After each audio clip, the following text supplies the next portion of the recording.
पान गुटखा खाया आत्मा के लिए नहीं, शरीर के। एक से बढ़कर एक ब्रांडेड कपड़े पहने, आत्मा के लिए नहीं, शरीर के लिए। पार्लर में जाकर तैयार भी हुए, आत्मा के लिए नहीं, शरीर के लिए। 100 रुपए का साबुन से नहा रहे हो, आत्मा के लिए नहीं, शरीर के। 150 रुपए का क्रीम लाके लगा रहे हो, आत्मा के लिए नहीं, शरीर के लिए। जरा सा शरीर में घाव हुआ, दवाई ली, शरीर के लिए, आत्मा के लिए। ता संभाल संभाल के शरीर को रखा, किसके लिए?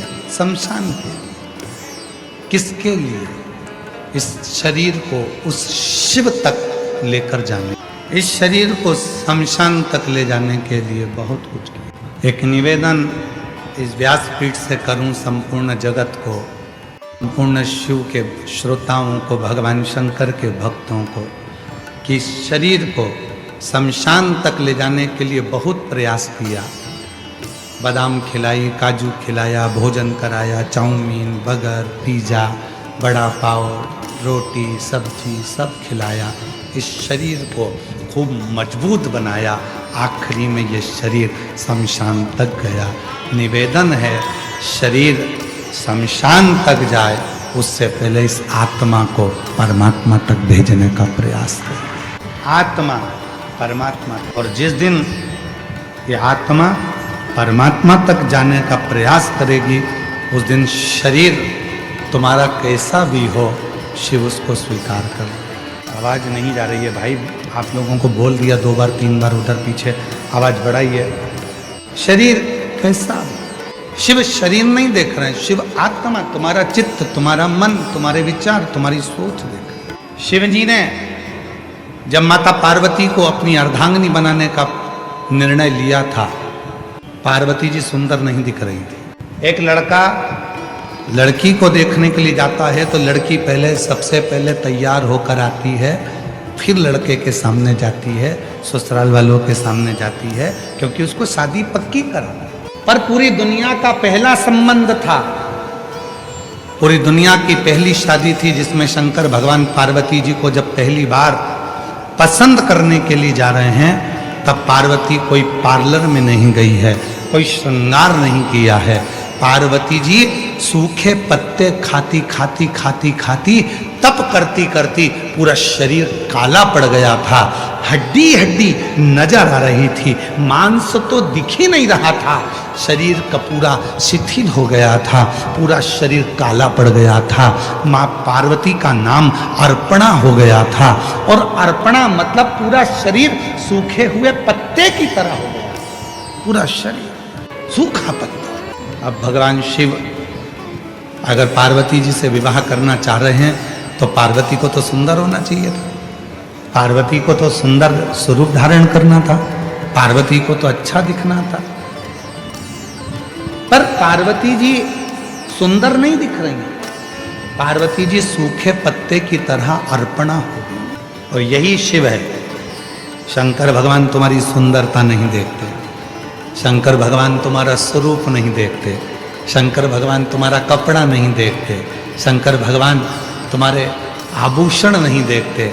शंकर भगवान तो जैसे पार्वती बेहोश होकर सूखे पत्ते की तरह अर्पणा होकर पार्वती जी जमीन पर पड़ी थी, बेहोशी में पड़ी थी, और उस समय पर शंकर भगवान ने पार्वती को पसंद किया। बस शिव तुमको सुंदरता ना देखते हुए, तुम्हारी वस्त्र आभूषण ना देखते हुए, जिस दिन तुम मन से शंकर के चरणों में जाकर पड़ जाते हो, उस दिन शिव तुमको स्वीकार कर लेते हैं तुम्हारी सुंदरता से, तुम्हारे वस्त्र से, तुम्हारे आभूषण से नहीं, तुम्हारे वस्त्रों से नहीं, तुम्हारे आभूषण से नहीं। शिव स्वीकार कर, वो तुम्हारे वस्त्र या आभूषण से सुख नहीं पा रहा। शिव ने स्वीकार करा, भगवान शंकर ने स्वीकार करा तुम्हारा हृदय, तुम्हारा चित्त, तुम्हारा मन। इतना बड़ा मंदिर बनाना चाहिए भगवान को रखने के लिए। शिव महापुराण में ये नहीं लिखा है, स्कंद पुराण में भी ये नहीं लिखा कि शंकर जी को बिठाने के लिए मंदिर कितना बड़ा चाहिए, घर में कितना बड़ा मंदिर बनाना चाहिए, ये भी शिव पुराण में नहीं लिखा। शिव जी को बिठाने के लिए मंदिर कितना बड़ा होना चाहिए, ये शिव पुराण में नहीं लिखा। पर इतना जरूर लिखा है, शिव को बिठाने के लिए मंदिर भले कैसा भी हो, पर शिव को बिठाने के लिए मन बहुत बड़ा बनाना। मन हम आप मन छोटा करते जा रहे हैं, अपना दिल छोटा करते जा रहे हैं। हृदय कान तो बड़ा हो गया, कमरे भी बड़े हो गए, बिल्डिंग भी बड़ी हो गई, मकान बड़ा हो गया, गाड़ी बड़ी हो गई, कमरे बड़े हो गए, बाथरूम बड़ा हो गया, किचन बड़ा हो गया, रसोई घर बड़ा हो गया, लॉन बड़ा हो गया, गार्डन बड़ा हो गया, हॉल बड़ा हो गया, पलंग बड़ा हो गया, भोजन करने की टेबल बड़ी हो गई, श्रृंगार करने की टेबल बड़ी हो गई, बर्तन बड़े हो गए, पर दिल छोटा होते। क्यों गुरुजी? आप कैसे कह सकते हो कि मन छोटा हो गया? अंदाजा लगा कर देखो। तुम्हारे कमरे में जेठानी देवरानी के बच्चे आकर बैठ जाएं, ननंद के बच्चे आकर बैठ जाएं, रिश्तेदार आकर बैठ जाएं, तो घर की बहुओं का मुंह भगोने जैसा हो जाता है। हमारे कमरे में बैठे रहते 24 घंटे, इनके पास कोई काम नहीं है, दूसरी जगह बैठे, बाहर जाके बैठे, सोफे पे बैठे, मेरे कमरे में बैठे रहेंगे। मन छोटा हो गया। पहले मन बड़ा था, कोई भी आए कहीं पर भी बैठे, पूरा घर सबका है, सबका बंगला है, सबका कमरा है, बड़े प्रेम से। मन छोटा हो गया, बहुत छोटा। एक निवेदन हम करना चाहेंगे, यहाँ पर जो लोग अंदर पानी बांट रहे हैं उनसे हमारा निवेदन है, आप लोगों से करबद्ध निवेदन करें, जो अंदर बैठे हैं उनको पंखों की हवा लग रही है, पर जो धूप में बैठे हैं आपके पानी की ज़रूरत उनको है। आप पानी, जो धूप में बैठे हैं, पंडालों के बाहर बैठे हुए हैं, टेंटों में बैठे हुए हैं, आपसे निवेदन है, अंदर वालों आपके पास पानी है कि नहीं है? जम के बोलो जरा, ठीक है? कोई दिक्कत तो नहीं है? अगर आपके पास में है, ज़्यादा भी भर लोगे तो घर जाते जाते फेंकोगे, इसलिए बाहर धूप में बहुत लोग बैठे हुए हैं, जो अंदर पानी दे रहे हैं उनसे निवेदन है, जो छाता लगा लगा कर बैठे हैं, छोटे छोटे बच्चे उनके पास में हैं, उनकी बॉटल उन भरो, उनको पानी दो, अंदर के लिए छोड़ दो।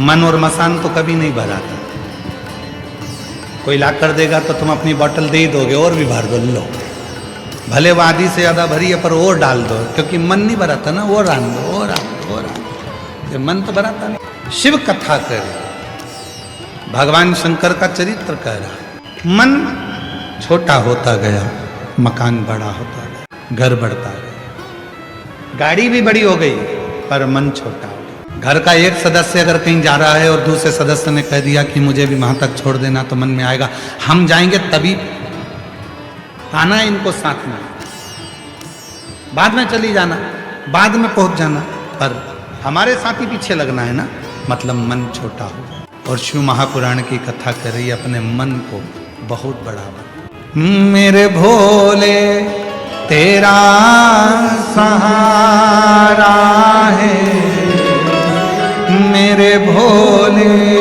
तेरा सहारा है, मेरी नैया का तू किनारा है, मेरी नैया का तू किनारा है, मेरे बाबा तुझे पुकारा है, मेरे बाबा तुझे पुकारा है, मेरी नैया का तू किनारा है, मेरी नैया का तू किनारा है।